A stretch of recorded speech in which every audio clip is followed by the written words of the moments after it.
Hi everyone, here we've got Xiaomi Redmi 9 and let me show you how to close all running apps on this device.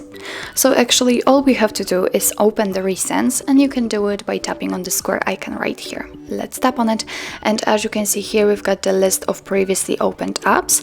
If you want to close only one of it, then find it and swipe it to the right or to the left, just like that, or to the left.